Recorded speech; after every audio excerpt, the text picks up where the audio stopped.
Hello, everyone. Marie Therese Lawler here. I ended up getting all sorts of paperwork from Maximo Novell, like when we first arrived, and it was like contact information and stuff. They gave us like our host family information, and it was a sheet of paper, and it had like our host family's contact information and things like that. And then I wrote down like my passport number on the piece of paper and like my phone number or something, and like other kinds of contact information. But really, what I needed to do was like have like an actual sheet of like lots more of like contact information, which I kind of did because I did like a workbook, but I didn't have that on me. The one that I had on me that was like in my little extra like emergency wallet was the host family's contact information. That way like I could just refer to it. And like, you know, if I was taking an Uber, it was like my address is, and it, like the addresses were weird because it wasn't like my address is this and on this street. It was like over on this street, kind of to the east, near this corner. Like I don't even remember what it was, but it was like some really long address. I'll have to refer to like my resume to see, you know, my second host family's address, but it's like near the college. And so, yeah, but what I had was this little workbook, and I filled it out, but I left that at home. I kept it in a binder. But yeah, you should print out a piece of paper that has your personal information, so your first name, last name, phone number, your address, email, birthday, and passport number. That way, you know, if something were to happen, like they would know who you were. So you would keep this in your purse or your backpack, and you know, someone could refer to it. And then your medical information, like vaccinations you received recently, the dates you received your vaccinations, your allergies, your medical condition, like are you diabetic or something, the medication you're prescribed to. So like, you know, are you taking like any kind of medication that might be like, you know, something that might be something that they need to know, because like what if you have a reaction to something, like if you're taking a medicine and then you've eaten something and then you have a reaction. I don't know, you know, what kind of medicine that would be, but that's something that some people do have. And then in case of emergency, who should be contacted? I would put down at least one contact information. So first name, last name, phone number, address, email, and then the relationship to you. Like this is my mom, this is my brother. So first name, last name, phone number, address, email, and relationship to you for contact information too. And I took a screenshot of the form that I filled out, that I made, that you can just like click on from my blog post and then print it out and then fill it out. But there's also a screenshot so you can like refer to it real quick. But if you click on contact info, because like on the bottom it says click on the link to download the file you can print out and fill out. So contact info, just click on that, and then you can have this sheet printed, and then you can fill it out, and then, you know, you'll be ready. So what is your volunteer organization information? The organization name, field manager or contact person. At Maximo Novell we had like a field manager. So like mine like would have been the one that like you needed to contact if like something went wrong with me. Like if I was like at Foundation Wire and like, I don't know, I tripped and fell, and like, you know, my boss would have had to been like, Trees, who should we contact? And like I would have been like, it's in my purse, Oscar, check the piece of paper.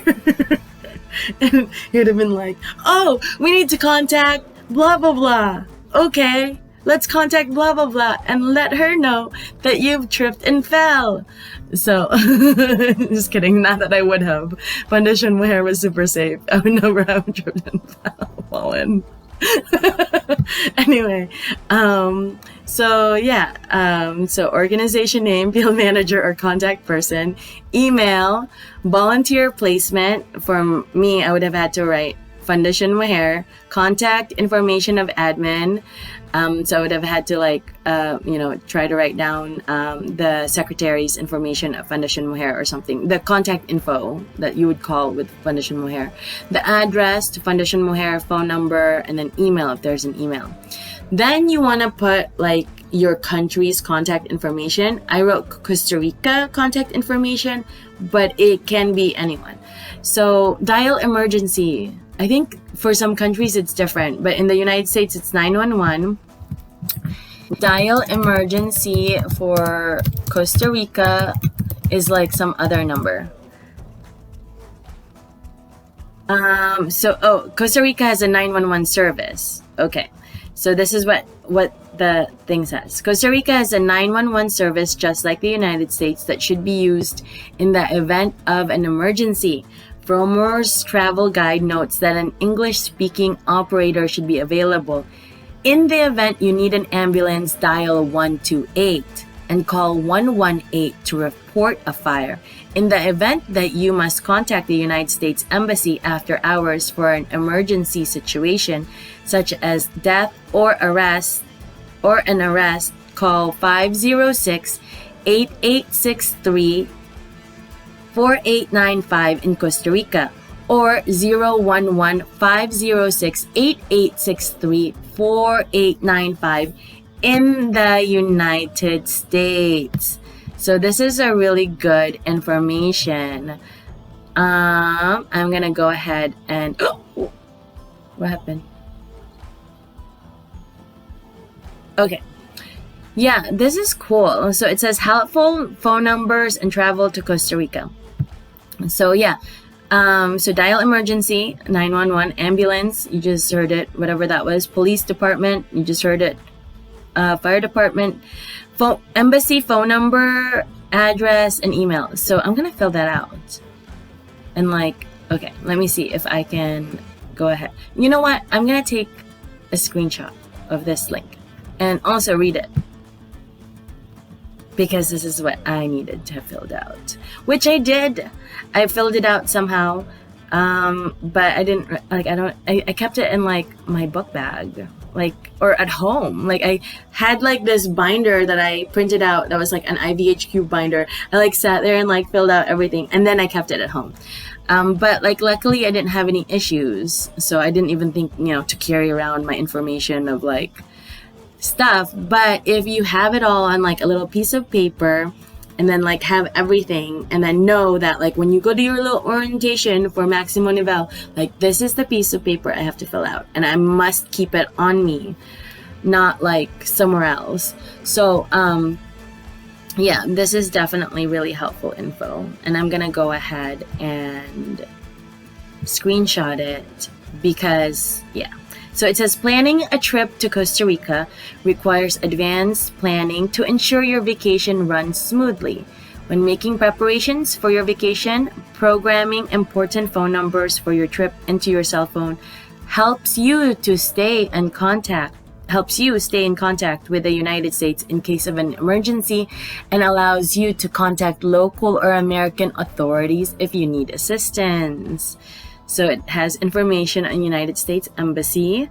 The United States Embassy in Costa Rica is in San Jose and can be contacted during normal business hours and offers services to American citizens, including help for accidents, victims, assistance, finding temporary shelter, and lawyer contact information.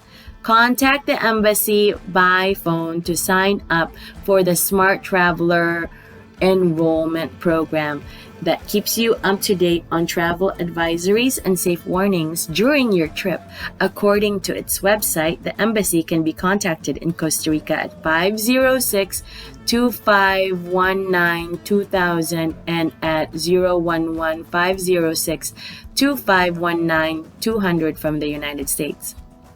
Emergency contact numbers. American contact numbers.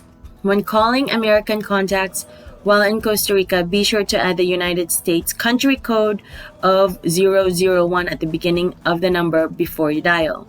The Frommer notes that the United States Department of State staff's 24-hour travel advisory contact number at 202-647-5225.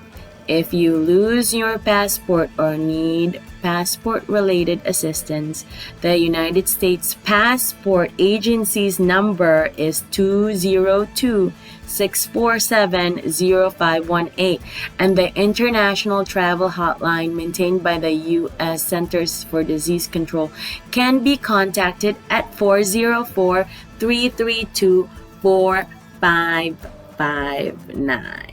So this is like the best article ever, and it was on USA Today. So yeah, I'm gonna take a screenshot of this and then put it onto my blog post. But I'm also going to fill out, no, I'm not gonna fill it out. I'm just gonna take a screenshot of this, put it on my blog post. And so if anyone needs to print that piece of paper out, they can fill it out using this information from the USA Today. All right, that is it for my video. Thanks for watching. Bye.